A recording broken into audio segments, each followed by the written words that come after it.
चल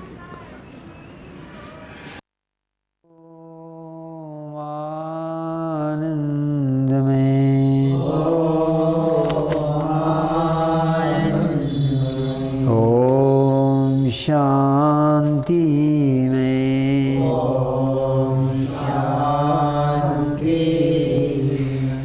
ओम आनंद में ओम शांति में। जन्म मृत्युदायक दुखालय स्वरूप संसार सागर से पार करने वाले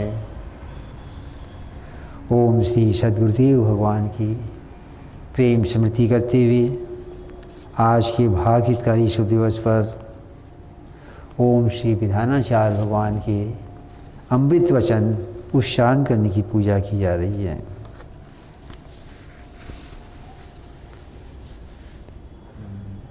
पर हित सरिछ धर्म नहीं भाई, पर हित सरिछ धर्म नहीं भाई। आज एक बात बताई जाती है जो बहुत बड़े काम की है और वो बात जो है सबके हित की है। आज जो बात बताई जाती है वो बड़े काम की बात है और सबके हित की बात है।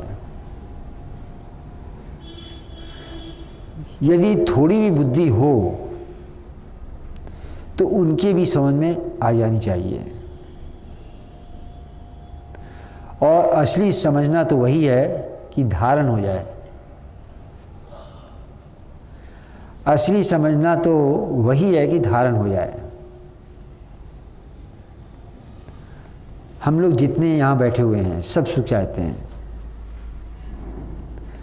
हम लोग जितने यहाँ बैठे हुए हैं सब सुख चाहते हैं। कोई भी ऐसा आदमी नहीं मिलेगा जो दुख चाहता हो। यहाँ तक कि पशु पक्षी देवी देवता कोई भी नहीं चाहता कि दुख मिले। सारी दुनिया के प्राणी सुख ही चाहते हैं। और जो कर्म करते हैं वो भी अपने सुख के लिए करते हैं। जो कर्म करते हैं वो भी अपने सुख के लिए करते हैं। और यदि मालूम हो जाए कि इसमें दुख है तो फिर उसके निकट भी नहीं जाना चाहते। परंतु दुख भोगना पड़ता है। परंतु दुख भोगना पड़ता है और सभी दुखी हो रहे हैं।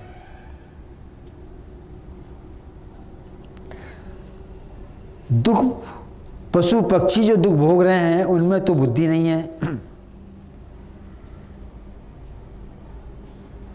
यदि वो दुख भोगते हैं तो उसका उपाय भी नहीं, क्योंकि उनके अंदर बुद्धि नहीं है। किंतु मनुष्यों में बुद्धि होती है। वो दुख भोगें तो उसका क्या उपाय? तो मनुष्य जन्म पाकर भी दुख भोगना ये तो मूर्खता है। मनुष्य जन्म पाकर भी दुख भोगना ये तो मूर्खता है। मनुष्य शरीर पाकर भी दुखों का अभाव नहीं किया तो फिर किस शरीर में किया जाएगा? तो हम लोग जो दुख भोग रहे हैं इसका कारण क्या है? ये मूर्खता है, अज्ञानता है। और ये बात हमारी समझ में आ जाए कि क्यों दुख भोगा जाए। एक रोगी है, वो कुपथ करके दुख भोगता है। रोगी जो है वो कुपथ करके दुख भोग रहा है, तो उसका जो कुपथ करना है ये मूर्खता है। क्यों? क्योंकि कुपथ के कारण ही वो दुख भोग रहा है। और यदि ये बात समझ में आ जाए तो कुछ दुख भोगना ही नहीं पड़े। तो दुख पाप का फल है। आप पाप नहीं करेंगे तो दुख क्यों मिलेगा? भगवान का घर न्याय है।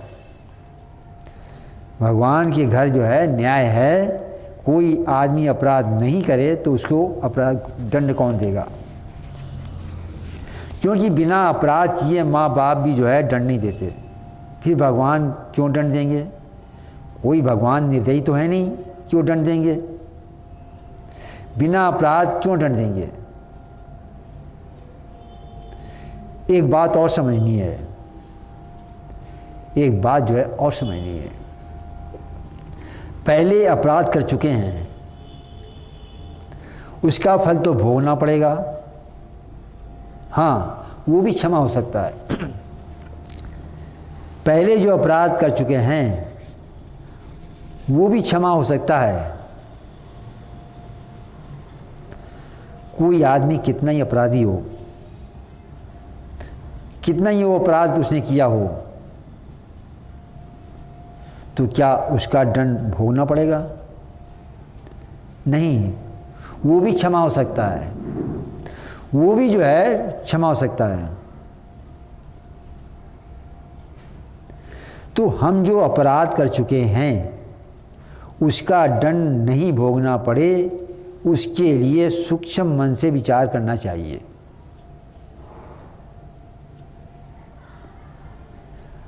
हमारे द्वारा या हमसे जो अपराध हो चुका है और उस अपराध का दंड हमको ना भोगना पड़े, उसके लिए सूक्ष्म मन से विचार करना चाहिए कि दुखों की निवृत्ति कैसे हो, दुखों का अभाव कैसे हो, दुखों से मुक्ति कैसे हो। क्योंकि दुख पा रहे हैं, ये अपराधों का फल है। और फिर भी ये बात समझकर यदि हम पाप करते हैं तो ये हमारे लिए मूर्खता है।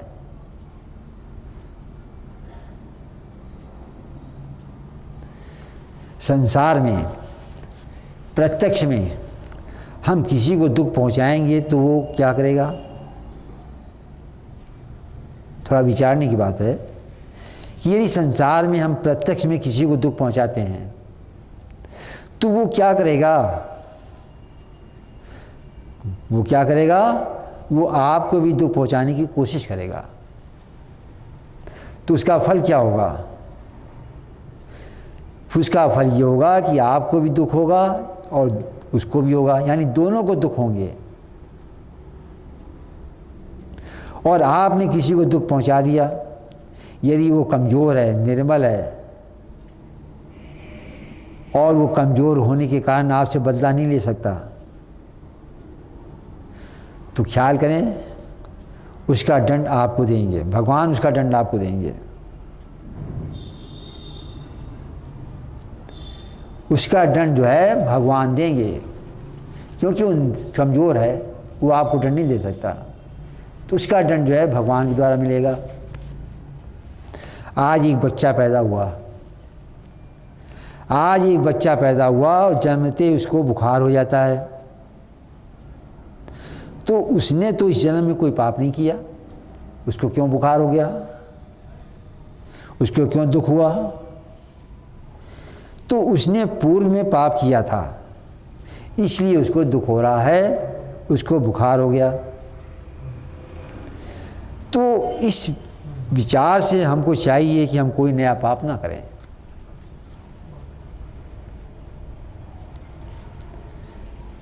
स्त्रियां क्या करती हैं? स्त्रियां पहले जो है लड़ाई करती रहती हैं, कोई अहंकार को लेकर करती हैं, कोई रुपया पैसे को लेकर करती हैं, कोई काम धंधे को लेकर करती हैं, तो उसका फल क्या होता है? दुख होता है। उसका फल क्या होगा? दुख होगा। और ये प्रायः जो है घरों में होता ही रहता है। वो उसका काम नहीं करती और वो उसका, तो इस तरह जो है एक दूसरे को देखकर क्या होता है? जलती रहती हैं। तो वो क्यों जल रही हैं? अपने पाप से। तो घर में लड़ाई करके ऐसी परिस्थिति पैदा कर लो, ऐसी परिस्थिति पैदा कर ली कि दोनों ही दुखी हैं, तो इसमें क्या कारण माना जाए? तो इसमें कारण यही है, मूर्खता है, अज्ञानता है, ना समझी है, तो क्या करना चाहिए? तो हर एक माता बहन को ये विचार करना चाहिए कि यदि आप दूसरों को आराम पहुंचाएंगे तो दूसरी स्त्री भी आपको सुख पहुंचाएगी।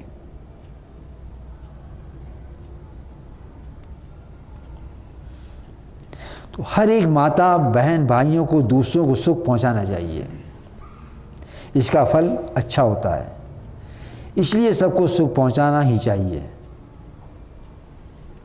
इसीलिए रामायण में कहा है, परहित सरस धर्म नहीं भाई, पर पीड़ा सम नहीं अधिमाई।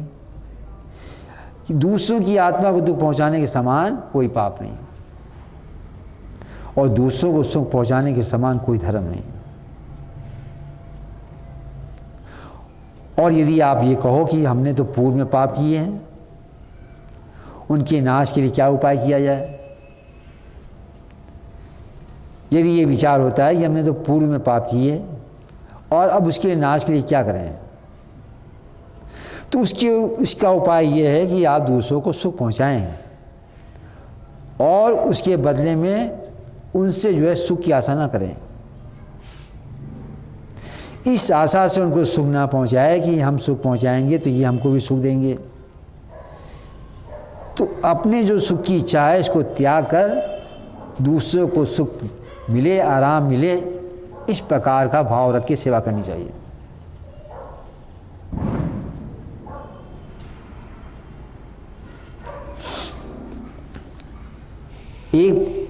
एक भाई ने किसी के 4 जूते मार दिए, दूसरे ने भी बदले में 4 मार दिए, तो क्या हुआ? मामला खत्म। और यदि वो ना मारे और मुकदमा कर दे तो न्यायालय के द्वारा दंड मिलता है। न्यायाधीश ने कहा कि 6 महीने की कैद होगी। तो वकील ने पूछा कैद से बचने का कोई उपाय है क्या? तो न्यायाधीश जी ने उपाय बताया कि जिसको जूता मारा है उससे जाकर राजी कर लो, वो क्षमा कर देगा तो मैं मुकदमा खारिज कर दूंगा। तो अब 6 महीने की जेल भोगनी अच्छी है या उससे क्षमा मांग लेना अच्छा है?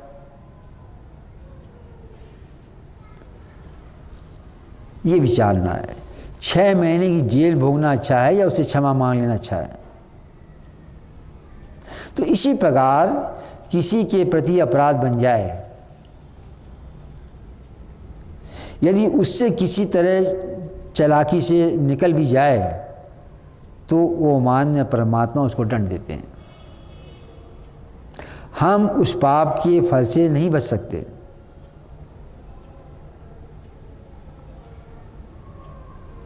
तो जो आदमी दूसरों को सुख पहुंचाता है बदले में सुख नहीं चाहता, सुख नहीं लेता, उसकी अंतःकरण में पुण्य रूपी पूंजी जो है इकट्ठा होती रहती है। तो उससे क्या होता है? उससे सारे पाप जो है धुल जाते हैं।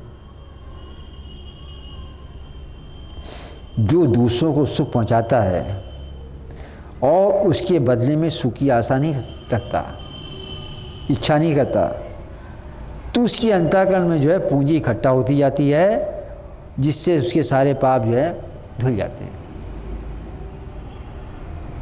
तो नया पाप तो हम करें नहीं, और पहले जो पाप किए हुए हैं उनको क्षमा करवाने के लिए हम क्या करें? सुख पहुंचाएं। तो यदि हम सेवा करेंगे तो लोग हमारी प्रशंसा करेंगे। सेवा हमने की, लोगों ने प्रशंसा की, और हम क्या हो गए? हम खुश हो गए, प्रसन्न हो गए। तो क्या हुआ? हमारी जो है पूंजी घट गई। हमारी जो पूंजी जो है वो प्रसन्नता होने से हमारी पूंजी घट गई। तो जितना सुख मिल गया उतनी पूंजी घट जाएगी,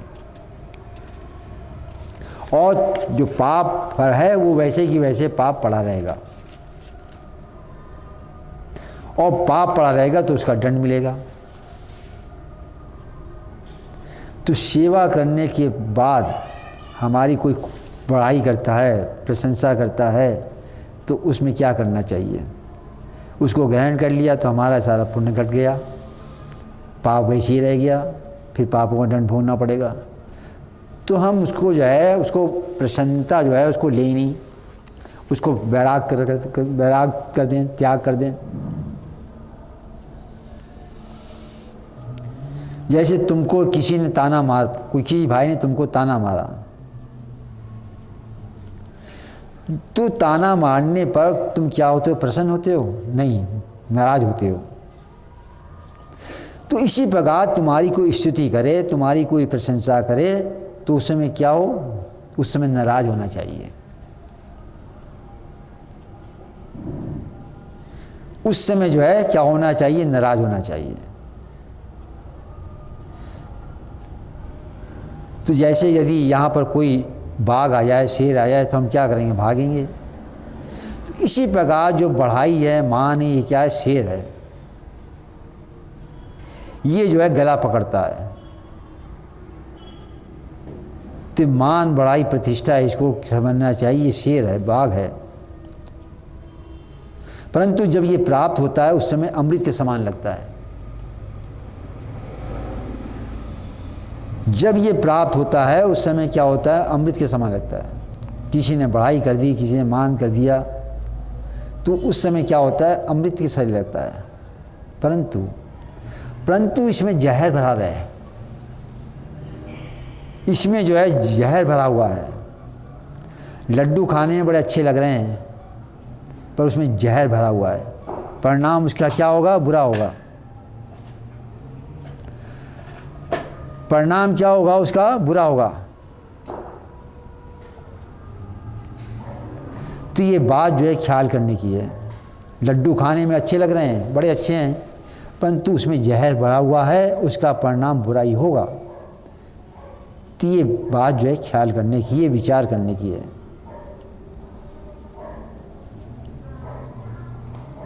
तो जिस घर में स्त्रियां वैर रखती हैं वो सारे जीवन में जलती रहती हैं।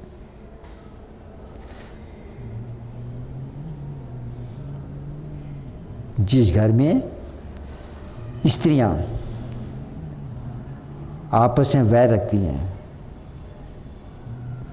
तो सारे जीवन जो है जलती रहती हैं और उनके दोनों जन्म जो है नष्ट हो जाते हैं। तो इसका उपाय समझदार के लिए यही है, हम किसी से वैर ना करें, किसी से राग ना करें।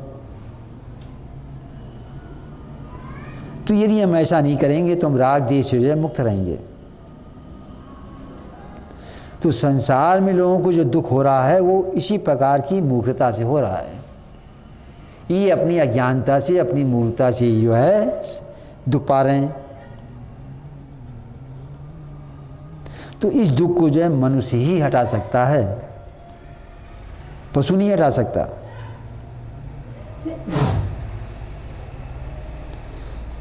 ये जो दुख पा रहे हैं, इस दुख को जो है मनुष्य ही हटा सकता है, पशु नहीं हटा सकता। तो बुद्धिमान मनुष्य सारे दुखों को हटा सकता है, और जो दुखों को हटावे वही बुद्धिमान,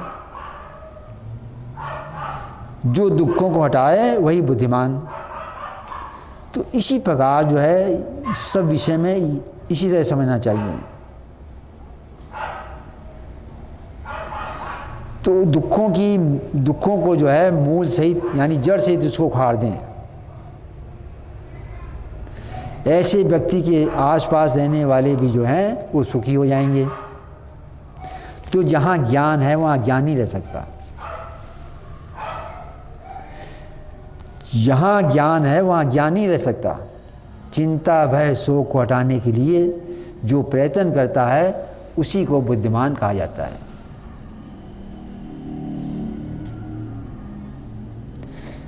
चिंता भय शोक को हटाने के लिए जो प्रयत्न करता है उसी को बुद्धिमान कहा जाता है।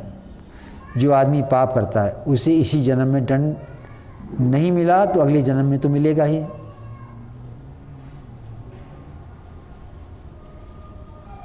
क्यों? क्योंकि जो बच्चा दुख भोगता है वो इस बात की गवाही दे रहा है कि पूर्व जन्म में मैंने पाप किए थे, मैं उसका फल जो हूँ भोग रहा हूँ। तो जो आदमी पाप करता है उसे इस जन्म में अगर दंड नहीं मिला तो अगले जन्म में मिलेगा उसको।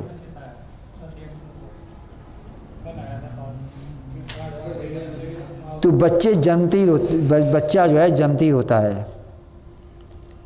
तो ये रोने की विद्या जो है उसने पूरी जन्म में सीखी हुई है। माता स्तन मुख में देती है, वो चूसने लग जाता है, लड़का हंसता है, रोता है, कांपता है। तो इन सब बातों से पूर्व जन्म सिद्ध हो जाता है। तो इन सब बातों को समझकर हमको सुख पहुंचाना चाहिए। हम लोग दुखी हो रहे हैं, इसका यही उपाय है कि सारी दुनिया को सुख पहुंचाओ, बदले में सुख मत चाहो। और यदि तुम उसके बदले में सुख चाहोगे तो बराबर हो जाएगा।